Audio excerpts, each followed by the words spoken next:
High in the Colorado Rockies lies a race like no other. 100 miles, 10,000 feet above sea level. It's where lungs burn, bodies fail, and only half who start will ever finish. For over 40 years, the Leadville 100 has stood as one of the toughest tests of endurance.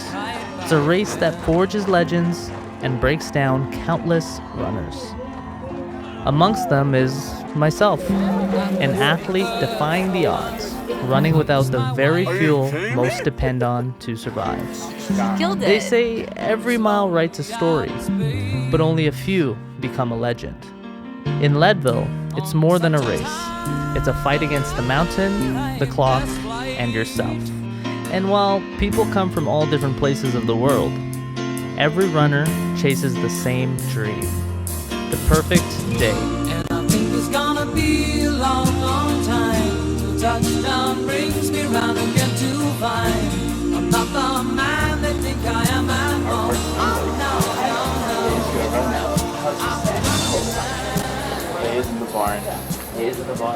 I think a race is won not at the finish line, but actually before you even get to the start. A race is won by all the effort that you put into your training, into your fueling, your nutrition, your mental game. All of that is going to get you to that 100-mile mark. And it's just your attitude. Like, your effort will always be like a tangible thing you can pull away from an experience rather than the outcome, right? The outcome is the outcome. It is what it is. But the effort is what carries over, like day to day, week to week, month to month, race to race. A lot of people think like, okay, what can I do to be the most optimal race day? And like, okay, I need to wake up at this time. I need to make sure I get 5 months early to race or whatever. I need to get here really early and acclimatize. But more than anything, you need to put in the work day in, day out for the months or years before. Like, you can look back at this one and talk about like internally how good your effort was. And like, that's a tangible thing you can pull away. But the outcome, I mean, the outcome is what it is. In a way, I have been prepping for this race for over a year, 2 years, damn near. I was training for the Canadian Death Race, which is a 118-kilometer race up in Grande Cache, Alberta. I unfortunately ended up DNFing that race. And since I had DNF'd that, I had this itch and this urge that I need to reclaim, and I need to like validate myself that I can do this thing. So the training never stopped. So for 2 years, I'd been training for this like triple-digit ultramarathon territory. So let's have a look at what this course really is. We're gonna start in downtown Leadville at 4 a.m. Yeah, that's right, 4 a.m. We're gonna run through downtown all the way around Turquoise Lake until we get to May Queen Aid Station. It's about 20 kilometers or 12 miles after the start, and it's fairly flat with single track and some beach running. We won't see our crew here until we come back. After we go through May Queen, we're gonna work our way up the first little bit of elevation. Coming through Sugarloaf Pass and down the backside, we're gonna end up at Outward Bound. This is the first time I get to see my crew, and it's gonna be a crucial part in the race. It's only about 17 kilometers afterwards, but still no joke. From here, we're gonna get to a quick little aid station at the top of this pass called Half Pipe. Not a lot here other than some just gels and electrolytes. The big dog is going to be Twin Lakes. This is where my crew is going to spend most of their time. This is before we get to the biggest and hardest challenge of this course, and that is going to be the Hope Pass. Now, it's only 10 kilometers, and I say that lightly, but the elevation is no joke. Almost a kilometer of elevation and a very tough cutoff time. This makes it one of the most difficult challenges in the race. Now from here, we're going to go down the south side until we get to Winfield Aid Station. Now, this is a halfway point. If you don't make this cutoff, you're going to be on the loser bus back home. So once we make that cutoff, we're going to go all the way back to where we started, right to that start line where we're going to be presented with a nice old belt buckle. It's a 2:30 a.m. morning call. Need to make sure we all wake up. Everything's laid out the way we need it for the start. I've got like 8 hours, 7.5 hours worth of gels and fuel ready to go. Yeah, ready to do this thing. One foot after the other. Keep going, no matter what. All right, Saad. We'll see you at May Queen.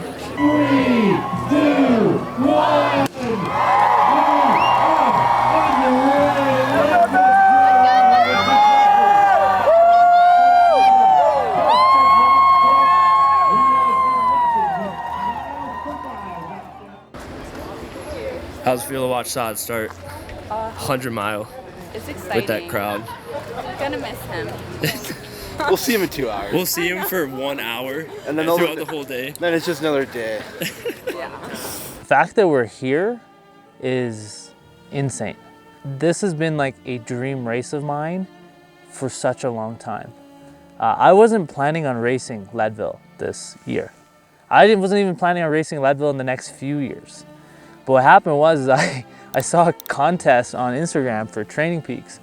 And a couple of weeks later, I get this DM from TrainingPeaks. They're like, congratulations, Saad. You've won an entry into Leadville 100 trail race. I'm like, excuse me? I'm like, wait, is this a scam account? I think there's this itch that I have where I want to push my limits to see like, how far can I go? And like, how hard can I push my body before it breaks? Like, what is my breaking point? I've just been enamored with this idea of like, I have so much potential that is waiting to be discovered. And to discover it will be one of the greatest challenges.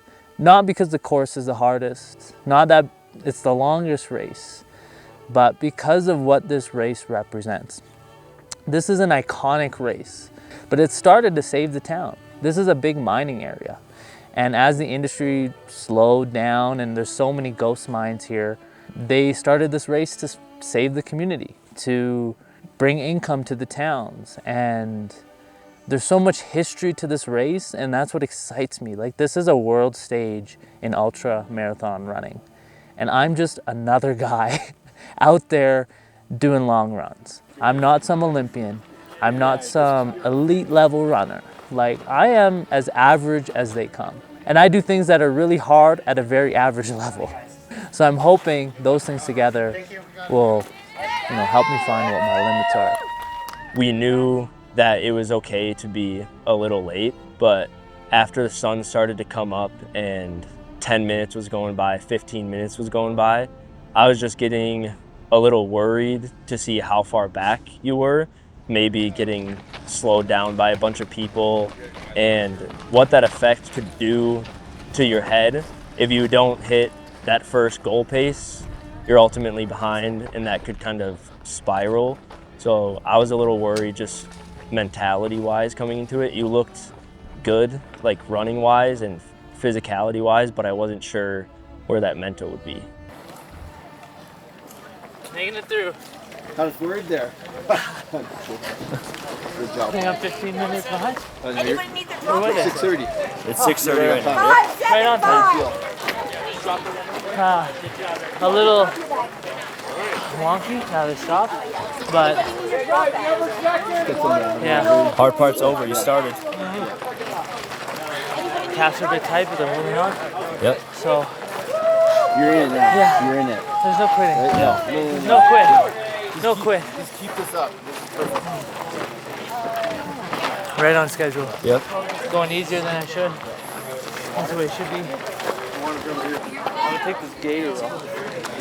I'll take the long seat. You can run 10, 20 miles all day. Yeah. You just gotta do it consecutively. We could do that. I think that's what's got to happen here. Just make it to this next one and then the next one and the next one. Yeah. Dude, like we're gonna be back here. We're back. Like Yeah. that. Yeah, we're gonna be That's back. it. I just need to get out of my own head a little bit because of obviously had a bit of a panic attack last night, I guess. Or anxiety moment. So I need to get out of that You're good, brother. and keep going. Hell yeah. As long as I'm well ahead of those cutoffs, we're good.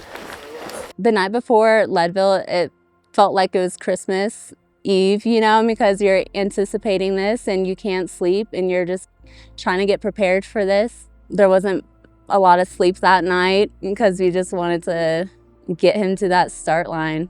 Being at that starting line, knowing you have 100 miles to run, picturing how far that is in your head can be a very daunting task. And I know before the race there was some anxiety, some anxiousness Yeah, the night before, he was experiencing calf pain, and I thought maybe he was getting in his head a little bit. And I just tried my best to, like, you're okay. Like, you're still gonna go out there and you're gonna kill it and give it all you had. Once you start running, you kind of forget like everything that's at stake, and you're just focused on like getting to the next aid station. I think that's just the reality of the sport, is that you can do everything right, but it just takes one thing for that to collapse. All right, let's go. So for me, the Friday night before, I went to bed after a shakeout run, and my calf starts just cramping. Like, I don't cramp. So I'm like, this is a big red flag. I'm a little worried. I'm like, whatever, trying to ignore it. And it ends up spiraling my mind into thinking like, oh my God, do I have a blood clot in my calf?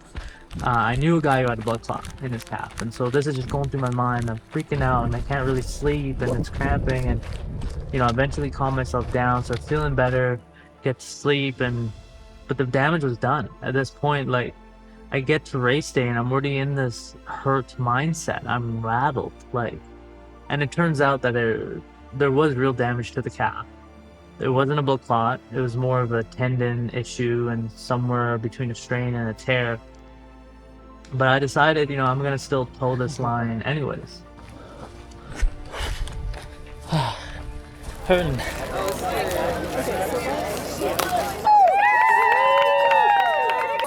Arden rides. She rides with me from 11. Let's go, Saad. Right up here on the left. How you feeling? Sore. Yeah? What's sore? Hurting. You want to sit? Yeah? No. Let's get to Twin Lake. Have you been eating? Yeah, gels twice. Have you been peeing? I peed once in May Queen. It's just hard to eat. You think you can like pick it up if you had to? I'm hoping here I will. You're 30 minutes behind what you wanted. Here. No, I'm just shocked at like how much my legs are kind of, you know. It'll go away, right? Like, try not to project like, Watch out for this oh, hole. my legs are gonna feel like shit for 6 hours. How am I gonna do this? Yeah. Like, it'll go away. Trust Right. me. Keep pushing, bud. Twin Lakes. See you soon, bro. Yes. Standing there at where the runners would come in at Twin Lakes, I'm constantly looking at my clock, and we were like asking other people to send us updates of his Garmin location because we were not getting service out there. And I'm just anticipating seeing you, and I'm worried, like, is he okay? Did something happen? Did someone else like get hurt and he's helping them? We were hoping you'd be there around 12:30. Then we hit 12:40, nothing, 12:50. We were getting a little nervous. And I said to Ben, I was like, he's gotta be here by 1. We were falling a little behind on race pace, or what our goal paces was. So we were getting a little nervous, checking the Garmin, checking our iPhones, trying to see where you were at the whole time. And I think you came just after.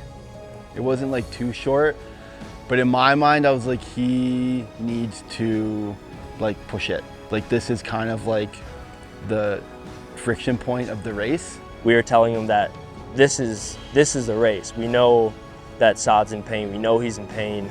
But if you can get over Twin Lakes and come back, Harry's gonna pace you. We're gonna drag you to the finish line. And we knew that he was gonna cross that finish line if he could get back. Twin Lakes, this is gonna be about 1/3 of the race done. It's 38 miles out of 100. We're gonna be right here, passing through the town of Twin Lakes. Then I make my way all the way down that way to a river crossing before going up and over Hope Pass. So, wish me luck.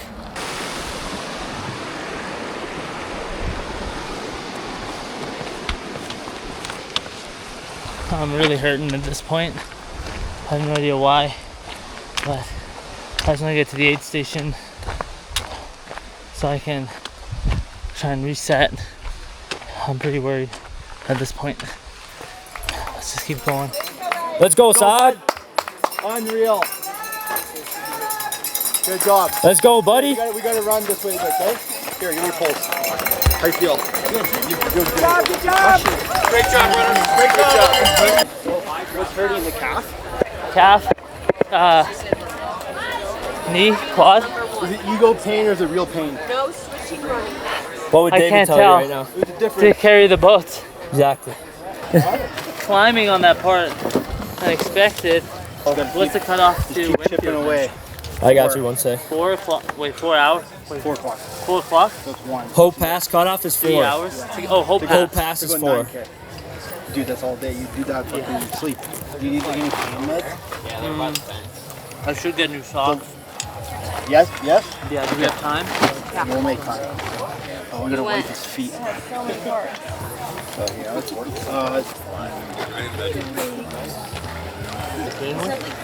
Dude, this part, like, this is it. If you get this done, the buffer is just waiting for you, right? I just need to get up and Once over. you get back to me, it is over. I'm gonna get you there, man. I know you will. God fucking be my witness. 7-8 hours and it's for cruising to the finish. Yeah.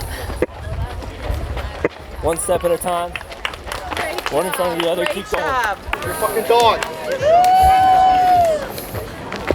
I can go with you for a bit. Let's go. Push, shot out of boy. I was born with a life-threatening condition which should have counted me out very early in my life. I should be on heavy medications, but I'm not because I've been so disciplined with my diet. Because my mother has helped me so much through my life understanding what my condition is. By making real changes, by taking initiative, by taking action, by not just sitting there and letting life take me. On the race day, you want to take souls. You don't want to have your soul taken. And I'm the same thing with life. Like, I'm not gonna sit there and just take these punches. Like, fight back. If you want a better life, go get a better life. Be a better person, do better things, be more positive, help others. You sitting there and being sad about yourself or stuck in that toxicity and negativity is not helping anybody, not helping yourself. It's not helping society. Let's go, David! Let's go, David! Let's go, David. What did he say? I don't know. 10:15 back at Twin Lakes. No top. No cutoff till 10:15. To the top. Finally. Oh my God. How to go down all the way to Winfield. Oh, it's like another 9 kilometers. Holy cow. This is the greatest challenge of my life. I won't quit. I've been telling the guys I'm gonna drag him across the finish line on my shoulders if we need to. But he wanted to be here. This is what we came to Colorado to do. We took a 15-day trip to come out and do it. So It has to get end done. of story. Yeah. There's no world or option or chance that he's not crossing that line.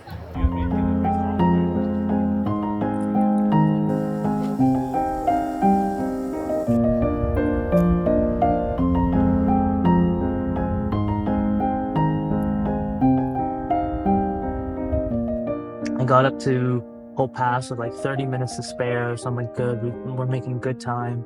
Like, body's hurting, but I'm just ignoring it. I'm in my bag now, I'm locked in. I get over the pass, we're coming down, and I'm feeling so good, feeling light again.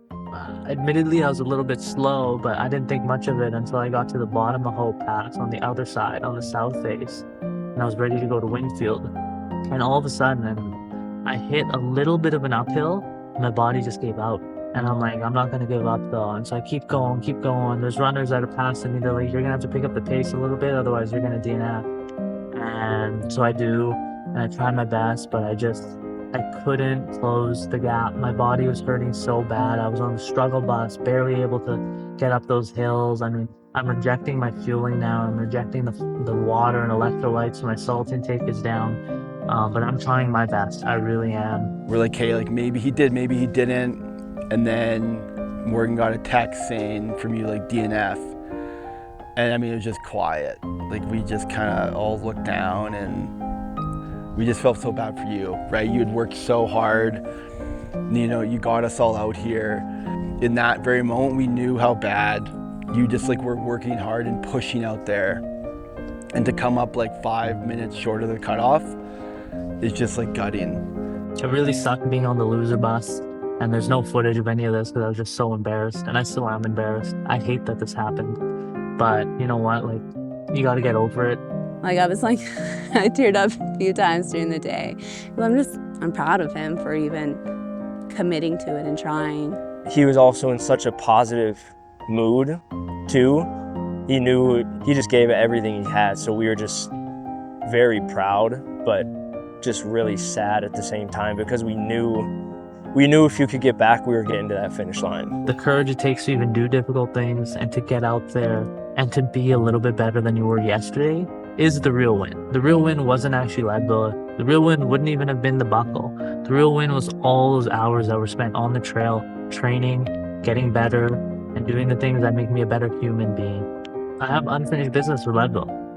The story isn't over. It's just being written. I'm still rehabbing, but once we get through this injury, it's back to the streets, it's back to the trails, and it's back to paying those dues. Because you can do everything in your power for a perfect day, but a perfect day will never come. Next year, bud.